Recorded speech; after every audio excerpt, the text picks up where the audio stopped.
There is a moment nobody warned you about. Not the moment the burnout begins. Not the moment you finally admit you are exhausted in a way that sleep has stopped fixing. Not even the moment you realize you have been carrying other people's pain so long you have forgotten what your own feels like. Those moments, as brutal as they are, at least make sense. They fit inside the story you have been telling yourself about who you are. They confirm the identity. They say, yes, you're the one who feels everything, who stays, who absorbs, who holds. That identity, as heavy as it was at least familiar. It was yours. No. The moment nobody warns you about comes later. It comes on an ordinary Tuesday, or a Sunday afternoon, or during a phone call you have taken 1,000 times before. Someone you love is hurting. You can hear it in their voice, that particular vibration of distress you have spent years learning to read. And you wait. You wait for the familiar surge, the urgency, the pull in your chest that used to feel like a compass needle swinging toward magnetic north, the feeling that said, move, fix, respond, be what they need right now. And it does not come. There is just silence where that feeling used to live, a stillness so complete, it frightens you more than any amount of overwhelm ever did, because overwhelm at least meant you were still you. This silence means something you are not ready to name. And so you do what empaths do when something threatens the story. You push harder. You manufacture the response. You say the right words, you show up in the right ways, and somewhere behind your eyes you are watching yourself perform a version of yourself that used to be real and is now terrifyingly a costume. That is where this begins, not at the burnout, after it. This video is not about why empaths burn out. There are 1,000 videos about that. This video is about what happens on the other side of the burning, when the person who walks out of the fire does not recognize the person who walked in, when the transformation is so fundamental, so disorienting, so complete, that the word change feels laughably insufficient, when what has happened is not change, but replacement, not evolution, but rupture, not growth, but the shattering of oneself and the slow, bewildering assembly of another. This is about the last identity change. And the reason it is the last one is not because nothing will ever change again. Life will keep moving. You will keep evolving. But this particular shift from the empath who gave without limit to the one who finally irrevocably cannot, this one reorganizes everything underneath. It changes the operating system, not just the applications. After this, the way you relate to people, to emotion, to your own needs, to love itself, is different in ways that cannot be undone. And that is exactly as terrifying and as magnificent as it sounds. Let us start with what you were, because to understand what the burned empath becomes, you have to understand the architecture of what existed before, not just the behavior, but the belief system beneath it. The empath before burnout was not simply a kind person. Kindness is a choice. What the empath had was something older, more structural, more involuntary than kindness. It was a nervous system calibrated from early in life to treat other people's emotional states as primary data. Before you could consciously process a situation, your body had already answered the most important question. What does this person need from me right now? That calibration did not happen in a vacuum. For most empaths, it was learned. Not in the way you learn a language or a skill, but in the way a young tree learns to grow around an obstacle, slowly, silently in response to a condition that was simply present and had to be accommodated. Maybe the household you grew up in had a parent whose moods were unpredictable and required constant reading. Maybe love in your early experience arrived in proportion to how well you managed someone else's emotional experience. Maybe you were the peacemaker in a family that needed one, the steady one in a group that leaned on you, the strong one in every room you entered, not because you asked for the role, but because you were good at it. And the world is not shy about using people for what they are good at. Over time, that early calibration became identity. The skill became the self, and the self became defined not by what it felt, but by what it could do with what others felt. You were not a person who happened to be empathic. You were empathy, structured into a human body, walking through a world that had 1,000 uses for that and very little interest in what it cost you. That is the foundation. That is the architecture that burnout eventually dismantles. And here is the thing about dismantling. It does not feel like liberation when it begins. It feels like loss. It feels like malfunction. It feels, to the empath experiencing it, like the most essential part of them is simply going offline. The sensitivity that defined them, the attunement that made them feel capable and needed and real stops firing the way it used to. And without it, the question underneath every empath's surface, the one they have been successfully drowning out with purpose and function and usefulness for years, finally rises loud enough to hear. If I am not the one who feels for everyone else, who am I? That question is the beginning of the last identity change.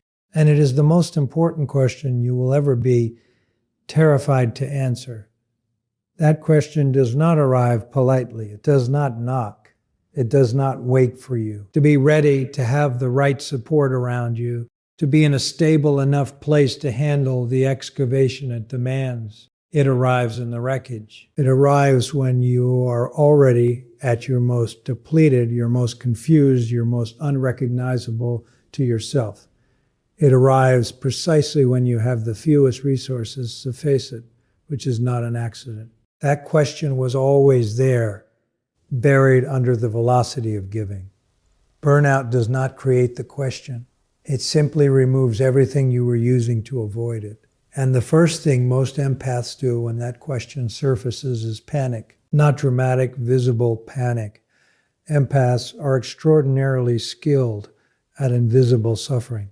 The panic is internal, quiet, and relentless. It sounds like this: something is wrong with me. It sounds like, I used to care so deeply and now I feel almost nothing, which must mean I am broken, damaged, hollowed out in some permanent way that cannot be repaired. It sounds like the most valuable thing about me is gone and I do not know how to exist without it. This is the cruelest phase of the empath transformation. Not because the pain is the worst it will ever be, but because the story being told about the pain is completely wrong. The empath, then, in this phase, is not broken. They are not damaged. They are not losing their humanity or their capacity for love or their fundamental nature. What is actually happening is something so counterintuitive that the mind resists it even when presented with the evidence directly. What is actually happening is that the nervous system is finally, mercifully, correctly prioritizing. For years, sometimes decades, the empath's nervous system operated in a state of what researchers call chronic hypervigilance. This is not a metaphor. This is a measurable, documentable physiological condition in which the threat detection systems of the brain and body remain perpet, equally activated, scanning the environment for emotional data, processing it at high speed, and generating responses before the conscious mind has even registered the stimulus. In the empath, this system was not primarily scanning for physical danger. It was scanning for emotional distress in others. It was reading micro-expressions, tonal shifts, changes in body language, and visible tensions in rooms, and it was doing this continuously, automatically, without rest. The metabolic cost of this is staggering. The human nervous system was not designed to run that process indefinitely. It was designed to activate in response to genuine threat, resolve the situation, and return to baseline. The empath system never returned to baseline. The threat, other people's pain, discomfort, need, conflict was omnipresent. And so the system stayed on for years, burning through resources that were never adequately replenished because the empath was too busy replenishing everyone else. Burnout at the neurological level is the system finally forcing a shutdown that the empath was never going to choose voluntarily. The emotional numbness is not the death of empathy. It is a mandatory power down. The flatness, the disconnection, the strange inability to summon the urgency that used to come so automatically, these are not symptoms of something going wrong. They are symptoms of something, for the first time in a very long time, going right. The body is enforcing what the mind refused to enforce. The circuit breaker is finally tripped, not because the system is failing, but because the system is, against all odds, still smart enough to protect itself. Understanding this does not make it feel better immediately. Knowledge rarely does, when the experience underneath it is still raw, but it plants something important, a seed of a different story, not the story that says you are broken, the story that says you are finally physically being forced to stop. And stopping for an empath is not the end of something. It is the prerequisite for everything. Because here is what nobody tells you about the empath in the shutdown phase. Underneath the numbness, something extraordinary is quietly beginning. While the surface is still and flat, while the old responses are offline, and the familiar emotional current has gone quiet, the deeper architecture is being redesigned. The maps are being redrawn, not just metaphorically at the level of neural pathways, at the level of the stories the nervous system tells itself about what is dangerous and what is safe, about whose pain requires a response and whose pain is simply the weather of being human, about where the self ends and another person begins. The empath is, for the first time, developing a border, not a wall. This distinction matters enormously, and it is one the empath in burnout almost always gets wrong initially. A wall is built from fear. It says, I cannot handle what is on the other side, so I will not let it through. A wall is rigid, indiscriminate, and ultimately isolating. A wall makes you safe by making you separate. An empath who builds a wall after burnout does not transform. They simply trade one dysfunction for another, replacing the compulsion to absorb everything with the compulsion to feel nothing. A border is something entirely different. A border is built from knowledge. It says, I know what belongs to me and what does not. It says, I can feel you without becoming you. It says, your pain is real and I can hold space for it without hollowing myself out to create that space. A border is not the absence of feeling. It is feeling with an address. It knows where it came from. It knows who it belongs to. And it does not confuse proximity with responsibility. The development of that border is the essential project of the empath's transformation. And it begins, and this is the part that confuses people most, not with learning how to keep things out, but with learning how to staying in the self, maintaining the thread back to your own experience, even when someone else's experience is louder, more urgent, more emotionally compelling than yours. Because the empath's original wound was not that they felt too much. The wound was that they consistently abandoned their own feeling in favor of someone else's. The wound was that their own inner life was always automatically the thing that got set aside. Healing that wound does not mean feeling less. It means, for the first time, feeling yourself as much as you feel everyone else. That sounds simple. It is not.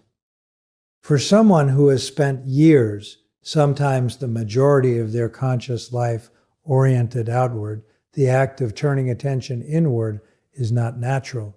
It is not comfortable. It does not feel like relief, at least not at first. It feels with a disorientation that is difficult to overstate, like loneliness. Because the empath's entire relational identity was built on the experience of attunement, that profound, almost electric sense of being deeply connected to the emotional reality of others. That attunement was painful and exhausting and ultimately unsustainable, But it was also, in its way, intimate. It was contact.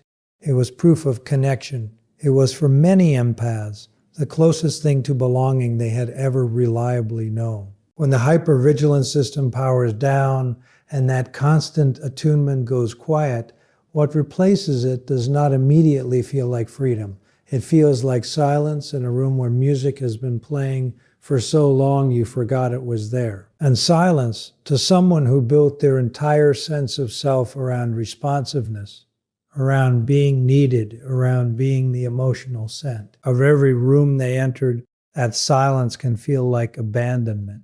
Not of others, of yourself, by yourself. This is the phase where many empaths give up on the transformation. Not because they want to go back to burning out. They do not. Exhaustion alone is enough to ensure they have no appetite for a return to that. But because the alternative, this strange, quiet, unfamiliar experience of simply being present in their own life without the constant hum of other people's needs filling every available space, does not yet feel like anything worth choosing. It just feels empty. And empaths, who are among the most meaning-hungry people alive, find emptiness almost physically intolerable. So they fill it. Old patterns, even destructive ones, are enormously seductive when the alternative is sitting with discomfort that has no clear resolution. Some empaths fill the silence by finding a new person to fix, a new crisis to manage, a new relationship where their overgiving can feel purposeful rather than compulsive. Some fill it with the appearance of self-work, consuming enormous amounts of content about healing while carefully avoiding the actual experience of it. Some fill it with self-criticism, which is at least familiar and keeps the internal focus on something concrete, even if that something is their own supposed inadequacy. And some, the ones who make it through, learn to simply sit in it. This is not a passive act. Sitting in the discomfort of your own becoming requires a quality of courage that the world rarely names correctly. The world celebrates the empath who rushes in, the one who shows up at 2 a.m., who gives without asking, who loves loudly and without reservation. That person gets called brave. The empath who sits alone with the silence of their own transformation, who refuses to fill it with another performance of selflessness, who stays present. With the emptiness long enough to discover it is not actually empty. That person is doing something far more difficult. But there are no celebrations for it. There's no one calling to say, I see how hard you are working at the most invisible labor of your life. That recognition will have to come from inside, and learning to give it to yourself is part of the transformation. Here is what begins to emerge when the empath stays with the silence long enough. The first thing is sensation, not emotional sensation. That is still muted, still in the process of recalibrating. Physical sensation. The empath begins to notice, with a clarity that can feel almost shocking, the experience of being in a body, the weight of their own hands, the way tension collects in specific places, the jaw, the shoulders, the chest, and what that tension is responding to. The difference between hunger that belongs to them and hunger they absorb from a room. The physical signature of their own emotions versus the physical signature of emotions they took on from others without ever being asked. This sounds small. It is not small at all. For an empath who spent years dissociated from their own physical experience, and most highly empathic people have some degree of dissociation from the body, because the body was the instrument of everyone else's experience, and attending to it as your own felt indulgent, selfish. Beside the point, reconnecting with physical sensation is the beginning of an entirely new relationship with the self. The body becomes, perhaps for the first time, a home rather than a tool. The second thing that emerges is preference. Empaths in their overgiving phase often have a genuinely difficult time answering simple questions. What do you want to eat? What kind of movie do you feel like? What do you need right now? These questions, which most people answer automatically a simple internal read, require an empath to first locate themselves underneath the ambient noise of everyone else's preferences. And if that process was never practiced, if the habit of deferring to others was established early and reinforced constantly, the honest answer to what do you want is often, I genuinely do not know. In the silence of post-burnout, preferences begin to surface, not dramatically, not all at once, but in small, persistent ways. A sudden clarity about a food you actually dislike and have been eating for years because someone else liked it. A realization that a friendship you maintained out of loyalty has been quietly draining you for a decade. A desire, tentative and new, to spend an afternoon doing something that has no utility for anyone other than yourself. These small emergences of preference are not trivial. They are the first evidence of something that the empath urge urgently needs to believe and has not yet been able to, that their inner life is real, valid, worth attending to, and fully as important as anyone else's. The third thing that emerges is anger. This one surprises most empaths. They expected grief. Grief is familiar. Grief fits the empath's emotional repertoire. Grief is something they have plenty of practice metabolizing for other people. But anger is different. Anger, for the empath, has historically been dangerous. In the early environments where many empaths developed their hypervigilance, anger, particularly their own anger, was not safe to express. It disrupted the peace. It made them less likable, less manageable, less useful. And so it was suppressed, redirected, transformed into excessive understanding and generous explanation for every person who ever failed them. In the post-burnout silence, that suppressed anger begins to surface, and it is enormous, not violent, not destructive, but large. Years, sometimes deaths of unacknowledged injury compressed into something the empath barely has language for because they spent so long insisting everything was fine. The anger at years of one-sided giving, the anger at people who accepted endlessly without ever asking what it cost, the anger at a version of themselves so thoroughly convinced of their own secondariness that they participated willingly and actively in their own depletion. That anger is not something to manage or minimize or rush through. That anger is information. It is the nervous system finally telling the truth about what happened. And it needs to be heard, not performed, not weaponized, not directed outward in ways that create new damage, but heard internally with the same quality of compassionate attention the empath has given everyone else for years. Because on the other side of that anger is something the empath has been waiting for their entire life, the knowledge that they matter, not because of what they give, not because of what they can absorb or fix or hold or manage, not because of their usefulness or their availability or their extraordinary capacity for attunement, but simply because they are here, because they are a person, because the fact of their own experience is, all by itself, sufficient reason for it to be honored. That knowledge, once it arrives, changes everything. But knowledge, even the most essential kind, does not arrive and immediately reorganize a life. It arrives as a whisper first, a fragile, tentative signal that the empath almost misses because they have spent so long tuned to everyone else's frequency that their own is barely recognizable. It arrives in small moments, a pause before saying yes to something they used to get an automatic yes, a hesitation before picking up a phone call from someone who has historically left them feeling hollowed out, a quiet internal no, that's sir, faces before the performative yes can override it. And this time, just this once, the empath notices it before it disappears. These moments are easy to dismiss. They do not feel like transformation. They feel like bad days. They feel like selfishness.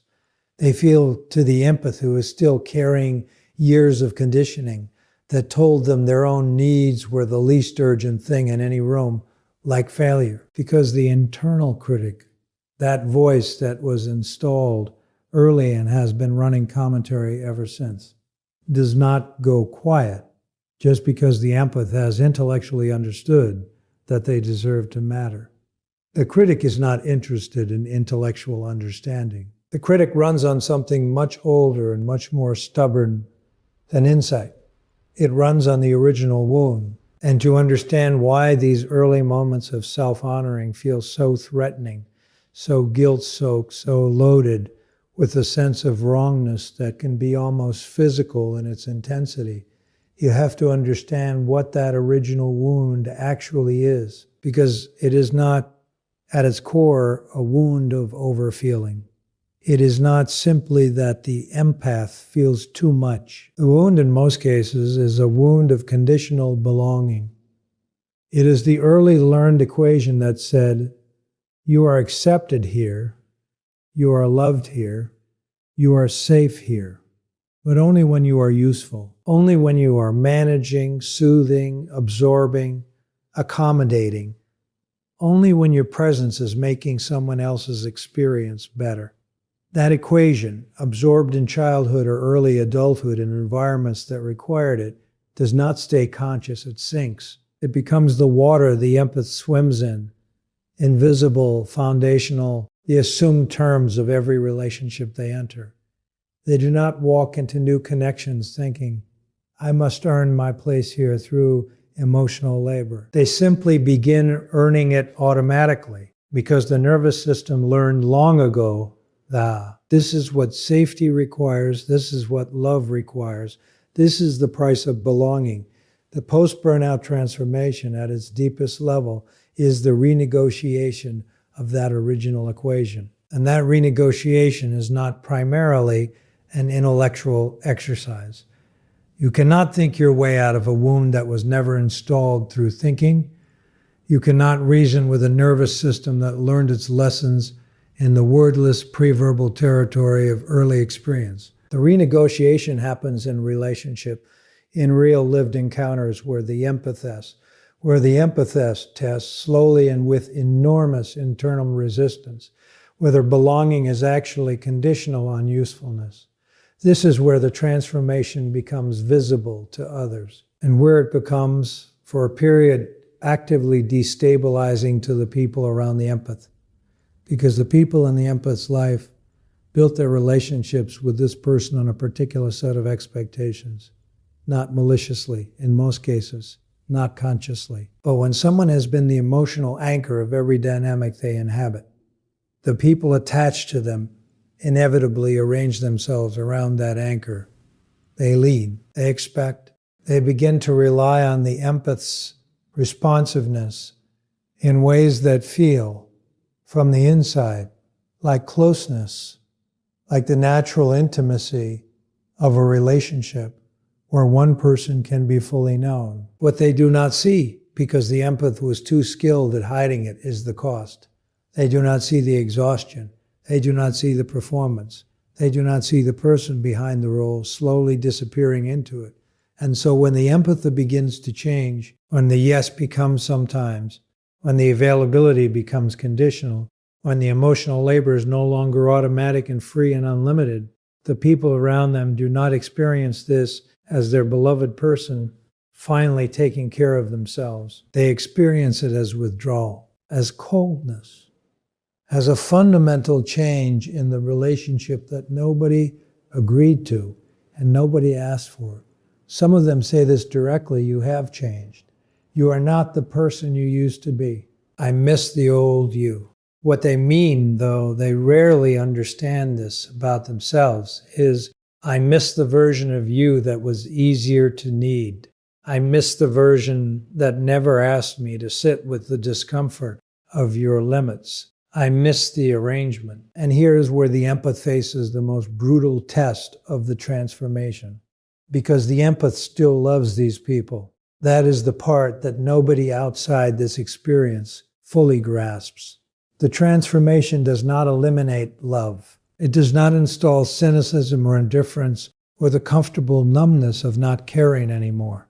The empath comes out of this process feeling, if anything, more capable of genuine love than before, Because the love is no longer contaminated by the anxious need to be needed, by the fear of abandonment that drove so much of the giving, by the compulsive quality that made even the most generous acts about managing internal terror rather than freely choosing connection. But that love now coexists with something it never had before. A limit, not a limit on the love itself, a limit on the behavior love can require. A clear, felt, unambiguous internal line that says, I can love you and still not be available for this. I can care deeply about your pain and still not take responsibility for resolving it. I can want the best for you and still say no to the thing you are asking of me right now. I can be your person and still not be your solution. For relationships built on the old arrangement, that limit is incompatible with the structure. These relationships, and there are always some in every empath's life, do not survive the transformation. Not because the empath stops trying, not because love runs out, but because love runs out, because the relationship was never actually built on love. It was built on function. The empathy was the function. And when the function is no longer available on the old terms, there is nothing underneath it to hold the structure up. The recognition of this is one of the most painful moments in the entire process, because the empath grieved these relationships before they officially ended. They grieved them during the burnout, when they first began to sense the asymmetry they had been too exhausted and too invested to see clearly before. They grieved the version of them that was genuine versus the version that was convenient. They grieved the years already spent. And now they grieve the ending, the formal, undeniable ending of something they wanted to be real. And that turned out to be, at its foundation, transactional. That grief does not resolve quickly. It should not be asked to. But underneath it, for the empath willing to stay present with the full weight of it, rather than escape into a new performance of strength, something is quietly happening. The weight is different now. The grief belongs to them completely. It is not mixed with anyone else's feelings. It is not contaminated by the need to manage how their sadness lands on others. For perhaps the first time in their emotional life, they are having an experience that is entirely, purely, unapologetically their own. And that, even in the middle of loss, is the beginning of something that feels faintly but unmistakably like freedom. When we talk about empaths who grew up in the 1970s, we have to be precise about what actually shaped them, because this wasn't sensitivity cultivated in safety. This was sensitivity forged under pressure. Psychologically speaking, this generation did not develop emotional intelligence because it was encouraged. It developed it because it was required for survival. If you were perceptive, emotionally open, and deeply attuned to others during that era, you learned very quickly that your awareness had consequences. You could not afford to be naive. You could not afford to misread the room. The cost of misunderstanding emotional reality was often rejection, ridicule, or punishment. So what happens to a child like that? They adapt. They become hyper-observant. They start tracking tone of voice, facial expressions, micro-shifts in mood, long before they understand language well enough to explain what they're noticing. From a psychological standpoint, this is the development of advanced pattern recognition applied to human behavior. Long before modern discussions of emotional intelligence, these individuals were already living it. They learned who was safe, who was volatile, who was withdrawn, and who could not be confronted directly. Not because someone taught them theory, but because their nervous system demanded accuracy. This kind of awareness does not come from comfort. It comes from uncertainty. The 1970s were marked by instability culturally and economically, and often within families themselves. Authority was rigid but emotionally distant. Expectations were high, explanations were few. If you were sensitive in that environment, you either learned to understand emotional undercurrents or you suffered for not doing so. Over time, that creates a particular psychological orientation toward the world. You stop assuming people will say what they mean. You stop trusting surface-level communication. You learn to read what is implied, what is withheld, what is avoided. From a philosophical perspective, this creates an individual who understands that reality is layered. What people say is rarely the whole truth. What people feel often governs their actions more than their stated values. That insight, when developed early, becomes deeply embedded. It's not something you turn on and off. It becomes the lens through which you interpret existence itself. You start to see human interaction as a system of signals, incentives, fears, and unspoken agreements. The problem, of course, is that no one tells you that this is a strength. In fact, you're usually told the opposite. You're told you're too sensitive, too quiet, too serious, too intense. And so you internalize a dangerous assumption. You assume that perception is a liability. You assume that awareness should be hidden. You assume that your role is to adapt, not to lead.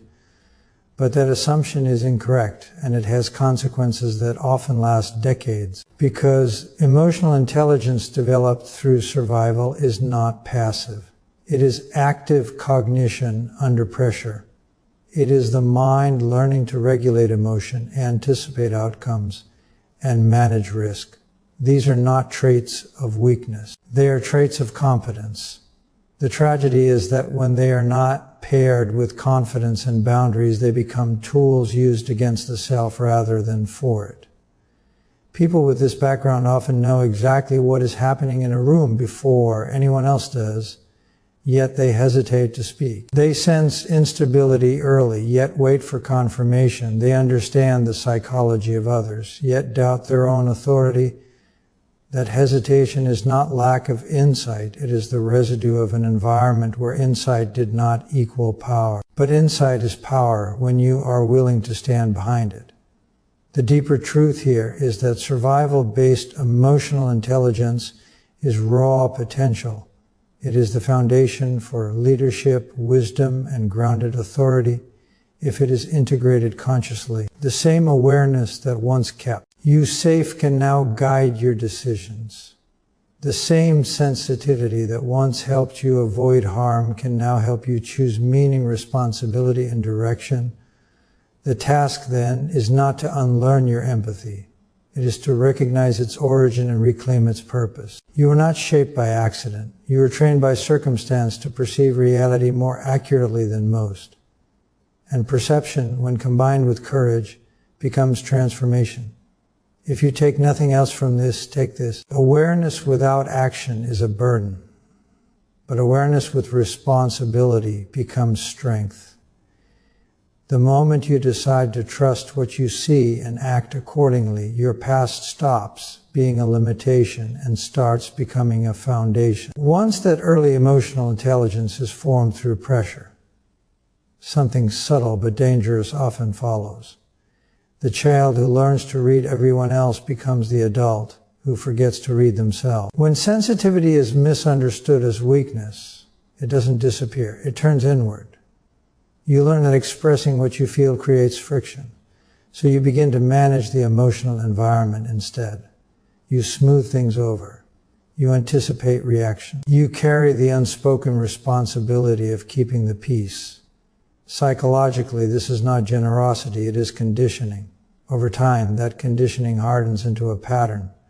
You become exceptionally good at adapting to others while slowly losing clarity about your own limits. You notice discomfort instantly, but you don't ask whose discomfort it is. You feel tension and immediately assume it's your responsibility to resolve it.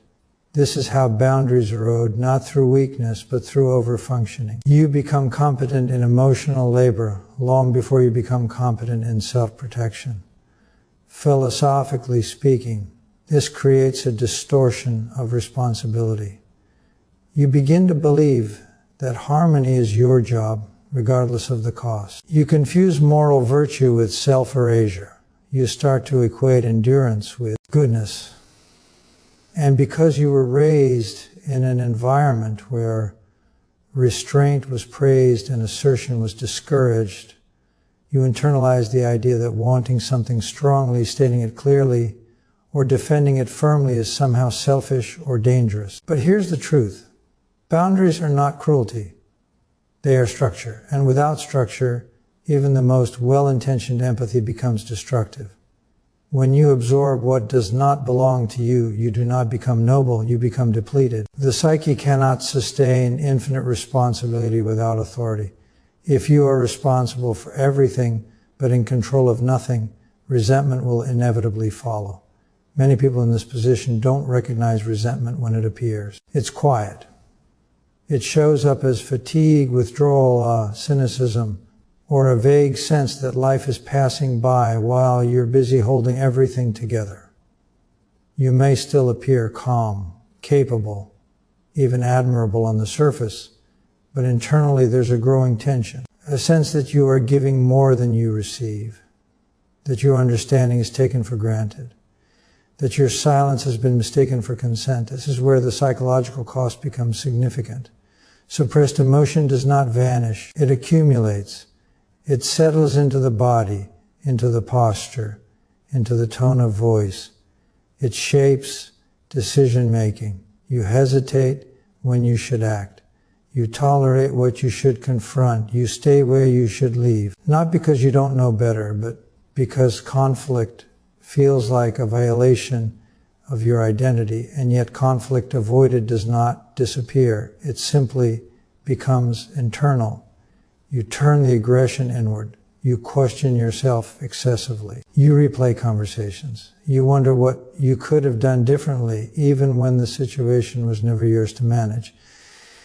That internalization of blame is one of the most damaging legacies of misdirected empathy. The irony is that this pattern often develops in people who are highly competent, perceptive, capable of leadership. But leadership requires boundaries. It requires the willingness to disappoint others in order to remain aligned with truth. And that is precisely what the over-adapted empath has been trained to avoid. From a psychological perspective, the solution is not to become less caring. That would be a misunderstanding of the problem. The solution is to recalibrate responsibility, to recognize that understanding someone does not obligate you to accommodate them. That empathy does not mean agreement. That compassion does not require self-sacrifice without limit. You are allowed to say no. You are allowed to step back. You are allowed to let others experience the consequences of their own emotional states. That is not abandonment. That is respect for autonomy, yours and theirs. When you begin to establish boundaries, there will be discomfort. That discomfort is not a sign of failure. It is a sign of growth. It indicates that you are breaking an old pattern, one that kept you safe once but now keeps you small. The nervous system resists change, even positive change, because familiarity feels safer than freedom. But freedom is precisely what is at stake here. The ability to act in accordance with your values rather than your fear of conflict. The ability to use your emotional intelligence as a guide, not a leash. If there is one thing to remember, it is this. Empathy without boundaries is not wisdom, it is self-betrayal. The moment you decide to take responsibility for yourself first, your sensitivity stops being a burden and starts becoming a tool. And that decision, made consciously and repeatedly, is where real strength begins. At this point, the real tension becomes visible. Because once you understand how deeply aware you are, and once you recognize how that awareness was turned inward through misplaced responsibility, the next question is unavoidable. Why hasn't all of this insight translated into action? Why do people who can see so clearly often hesitate so much? This is where the core struggle lies, not in sensitivity itself, but in the failure to convert perception into movement. Psychologically, awareness without agency creates paralysis. You see too many variables. You understand too many perspectives. You anticipate too many outcomes. While others act on impulse, you pause to calculate. That calculation can look like wisdom, and sometimes it is, but when it becomes habitual, it turns into avoidance. You wait for certainty in a world that never offers it. You wait until everyone is comfortable. You wait until the timing feels perfect. And while you wait, opportunities close. From a philosophical standpoint, this is the burden of insight without courage. To see reality accurately is only half the task. The other half is to act despite the risk that comes with seeing clearly. Action always carries moral weight. It means choosing one path over another. It means accepting that some people will be disappointed. And if you were trained early to manage disappointment rather than cause it, action feels dangerous at a deep, almost unconscious level. This is why many deeply empathic, perceptive individuals remain on the sidelines of their own lives. They become advisors instead of leaders, observers instead of participants. They know what should be done, but they distance themselves from doing it. Not because they lack strength, but because they associate strength with harm. They confuse decisiveness with cruelty. They assume that asserting their will means invalidating someone else's experience. But this is a misunderstanding of power. Power does not have to be chaotic or aggressive. In fact, the most stable form of power is grounded clarity. The ability to say, this is what I will do without rage, without apology, without excessive explanation. That kind of action does not come from dominance over others, but from alignment within the self. The modern world, however, rewards those who move. It does not wait for the perfectly calibrated soul. It amplifies those who act, even imperfectly, and this creates a painful contrast for those with deep awareness. You watch people with far less insight advance more quickly, speak more confidently, and claim space without hesitation. If you are not careful, this observation can harden into bitterness. But bitterness is the signal that something essential is being avoided. It is the psyche's way of saying that you know you are capable of more than you are allowing yourself to be. The solution is not to abandon your depth, but to pair it with responsibility. Responsibility for choice. Responsibility for direction. Responsibility for the consequences of your own action or inaction. Action does not require certainty. It requires commitment. You will never see all outcomes clearly, no matter how perceptive you are. Life is not solved through analysis alone. It is lived through engagement. When you delay action in the name of understanding everything, you often end up understanding nothing fully, because understanding deepens through participation, not observation. This is where discipline enters the picture. Not discipline imposed from outside, but self-imposed structure. Deciding in advance what you stand for. Deciding what you will tolerate and what you will not. Deciding that your insight deserves expression in the real world. That decision is not loud. It is quiet and firm. And once made, it changes everything. When awareness is paired with action, something remarkable happens. Anxiety diminishes. Rumination decreases. The mind becomes clearer. Because it is no longer trapped in endless simulation, you stop rehearsing life and start living it. Even mistakes become informative rather than humiliating, because they are grounded in movement rather than fear. If there's a single lesson here, it is this. Insight that is not acted upon becomes a weight, but insight that is embodied becomes wisdom. The moment you choose to move in the direction of what you know to be true, even imperfectly, you stop being a spectator of your own potential and start becoming its author. Once awareness is paired with action, the final transformation becomes possible. And this is where everything either consolidates or collapses. This is the point where empathy must be integrated with strength.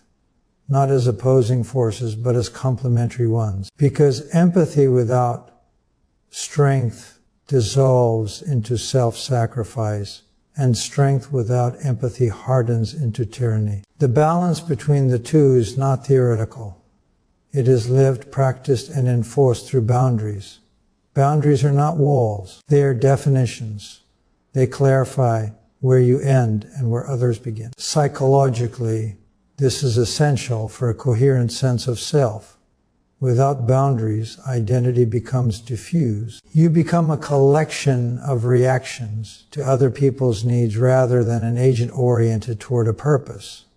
That is not humility. That is fragmentation. For many empaths, especially those conditioned early to prioritize harmony, boundaries feel unnatural at first. They feel aggressive. They feel selfish.